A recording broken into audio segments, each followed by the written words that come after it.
Welcome back, everybody. Thanks for joining the show. On today's episode, we have a flurry of bad news that hit on Monday, all at the same time. Nancy Pelosi set a deadline for this coronavirus stimulus talk. The markets were expecting a chance of something happening. And this would be a big boost to the economy. It'd be a big boost to the stock market as well. And now there's skepticism that this deal is going to fall through. So we don't know what's going to happen. We're going to hear really soon if they are able to make a deal. But on top of that news of the growing skepticism about the stimulus, we also have infectious disease experts saying that the darkest period of the coronavirus pandemic is still yet to come.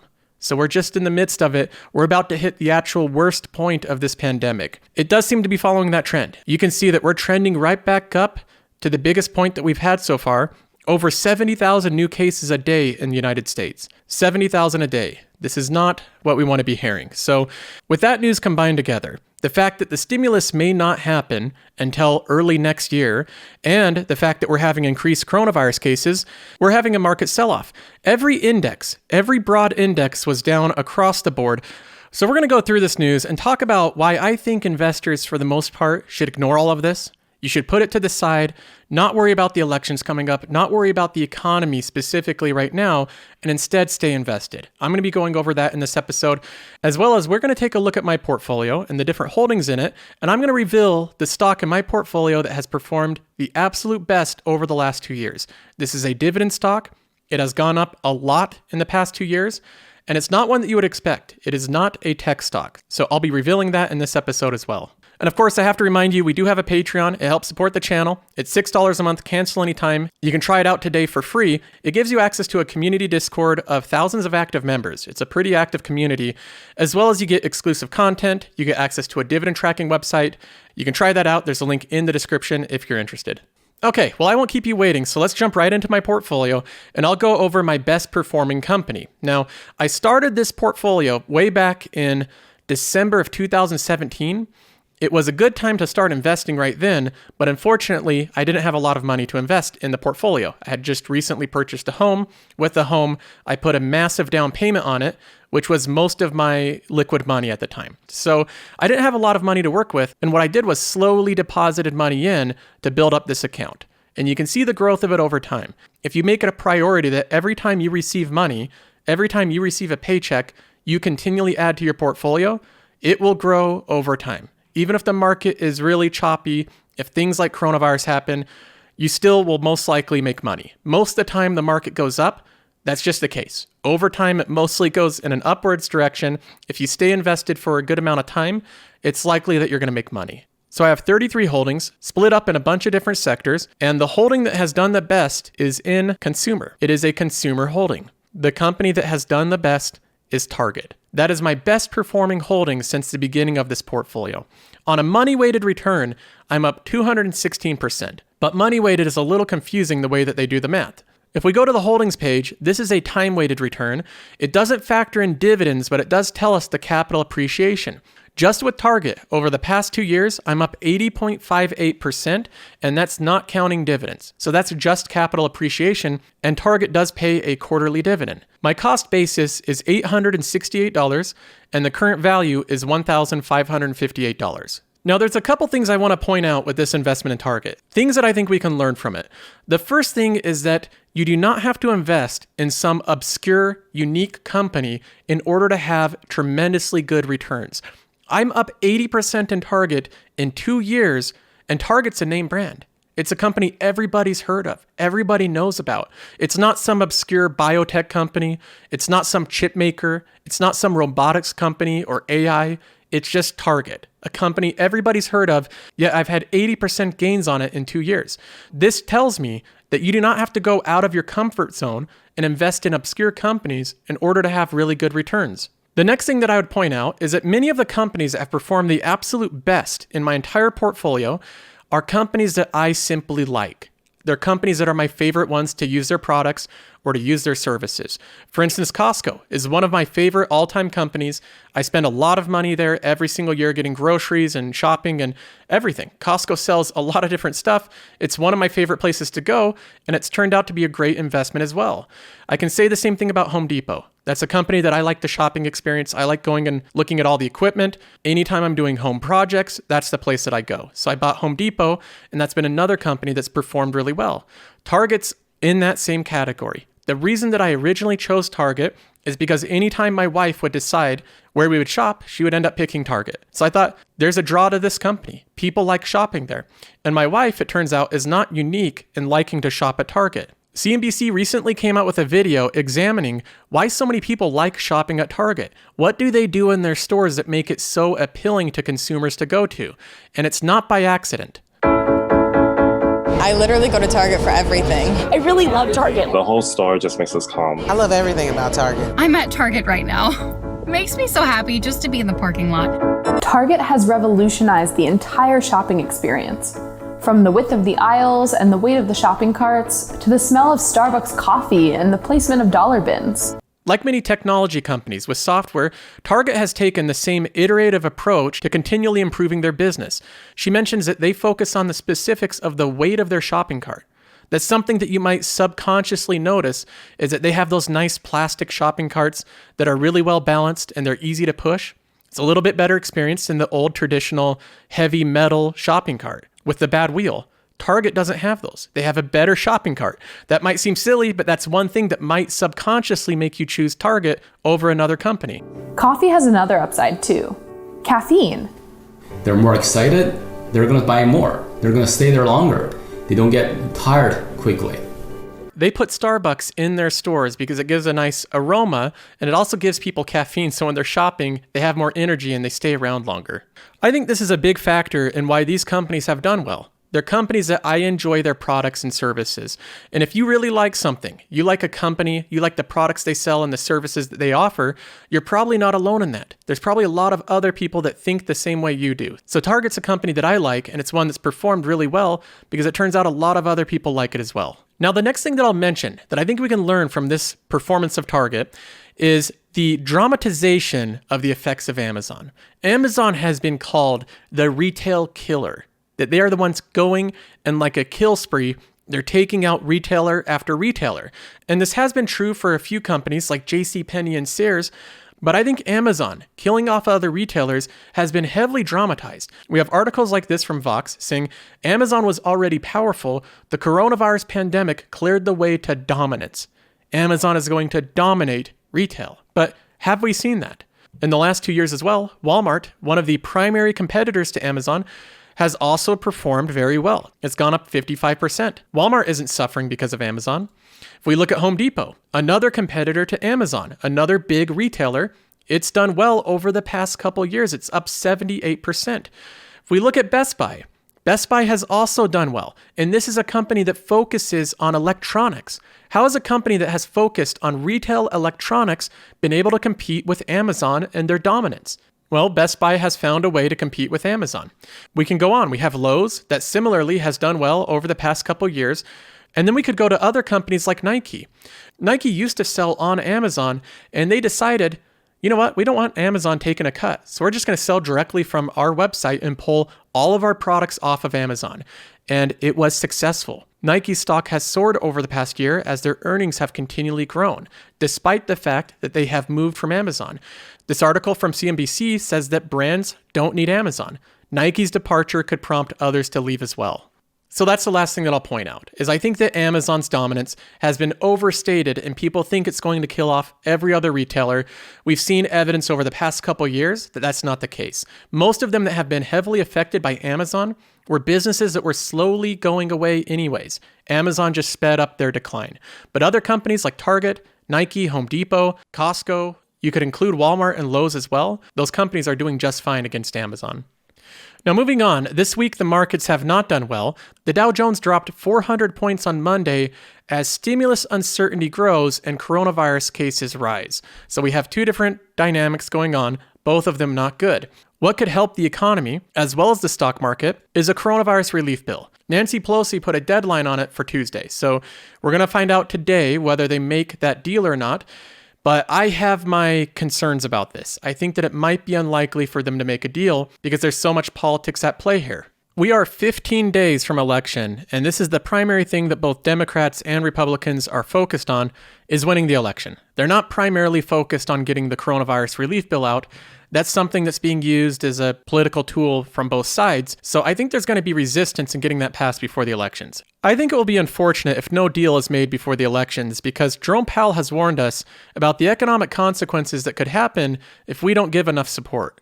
At this early stage, I would argue that the risks of policy intervention are still asymmetric. Too little support would lead to a weak recovery, creating unnecessary hardship for households and businesses. Over time, household insolvencies and business bankruptcies would rise, harming the productive capacity of the economy and holding back wage growth. By contrast, the risks of overdoing it seem, for now, to be smaller. Even if policy actions ultimately prove to be greater than needed, they will not go to waste. The recovery will be stronger and move faster if monetary policy and fiscal policy continue to work side by side to provide support to the economy until it is clearly out of the woods. Jerome Powell's saying there, give more stimulus relief. That's what he's directing the government to do. His advice is that there's far more risk in not giving enough than there is in giving too much. And I agree with him. The frustrating part about this is that what Congress does best is take people's money through taxes. They take all of our money through taxes, every single paycheck, and then the one time that we could really use some of that money back during a recession, political arguments hold them back from making a deal. And if a deal's not able to be made because of the elections, it'll take a long time before another stimulus. It says, quote, if this does not get done before the election, I am afraid the soonest we would be able to get any kind of COVID relief is well into February. That was Representative Tom Reed. He's saying it's going to take February of next year if they don't make an agreement right now. Now, with all this negative news culminating on one day, you can see the effects it has on our portfolios. Mine's down $2,400 just on Monday. That's 1.9%. That's a lot of money. I would like to have $2,400, but I'm not too concerned about this. I've gone through the companies I own, and I feel that most of them will survive a prolonged shutdown and a prolonged coronavirus environment for a very long time. I'm planning on a slow recovery, and I've positioned my portfolio for that. And I think most people have. I think most people already have their finances and their investments positioned with the anticipation for a prolonged recovery. So I plan on staying fully invested, even with volatility like today. Moving on, I have to mention this story that surfaced on Reddit. This is a user that posted his journey with options. It started off with him doing trading. He says, options are great until they are no more. After many years of regular trading, I decided to try options. It went great until it didn't. Now I'm scarred for life and planning to take a long break from the stock market. Some very expensive lessons learned. I'll put his portfolio value timeline on the screen. This is over a 2-year period. His portfolio started off being worth around $200,000 to $300,000. So he had a good chunk of change in there. $200,000 is a lot of money. Then he started to trade options, and you can see that his account rapidly started to grow in value. It hit a peak of $1.8 million. He almost had $2 million from options, but he kept his positions open, and then things reversed. Quickly, his account value dropped vertically, and he ended up losing all of his money, including his initial investments. So the $200,000 to $300,000 initially is gone as well. His account value is now zero. Now, he talks about this experience on the forum. One person says, the dude is probably still a millionaire. If not, then he is dumb for not taking that profit while he could. He responded and said, I'm not a millionaire, and as for dumb, it's easy to talk if your portfolio has never seen those numbers before. When it's moving up by $200K a day, greed creeps in. Now, I realize that there's safer ways to use options, but I see so many tragic events with people's financial lives. Really tragic events. I don't doubt that this guy is scarred for life from this event. Imagine losing all of your money that you've been investing with and working with for years and losing it all instantly. That would scar anyone, and I'm sure that everybody would want to take a break from the stock market after that. That can be completely avoided if you avoid using options like this. Avoid doing things to try to make so much money in such a short amount of time. I'm always a fan of long-term investing. I think buying productive companies that are positioned well for the long term is the way to go. Okay, let's get to some emails. The email address is joseph@josephcarlsonshow.com, and you can email in any questions that you have or subjects that you want to talk about. It can be about personal finance, investing, anything that you're curious about. The first question is from another Joseph. He says, hi, I wondered why you carry such a large percentage of tech stocks in your portfolio when most of them don't pay dividends. Thanks for producing such great content, and sorry if this has already been answered somewhere. This has been a question that I've been asked a few times, and I want to clear some things up here. So first of all, every tech company that I have pays dividends. So they all pay dividends, but more importantly, I've been thinking about the sector of tech and how I think that that's a really dumb label for a sector. I don't think it makes any sense. You have a tech sector? What does that mean? What is a tech company? It used to be just computer software companies, but now it seems like any company that uses modern technology is now a tech company. The products can vary widely. You have Apple that sells hardware, iPhones, as well as a lot of different software, so they're a tech company. But you also have companies like Amazon, that they're a retail outlet online, they're a tech company. You also have companies like Google, that their main product they sell is ads. They sell ads to you, but they're a tech company. You have companies like Netflix, that their main product that they sell is movies and TV shows and documentaries and comedy specials, and they're a tech company. Think about that. Netflix is a tech company that the product they sell is movies and TV shows. So when I look at how we label tech companies, it seems like it's starting to mean companies that have modern ways of distributing their products. That's all a tech company is. They have a modern, technology-focused way of distributing their content, distributing their products. It doesn't matter what the product is. The New York Times is really a tech company. Look at what it does. It has content. They have authors and writers and people that create content, and they distribute it through technology. That's a tech company. The same could be said for the Wall Street Journal. So now the Wall Street Journal and the New York Times are both tech companies.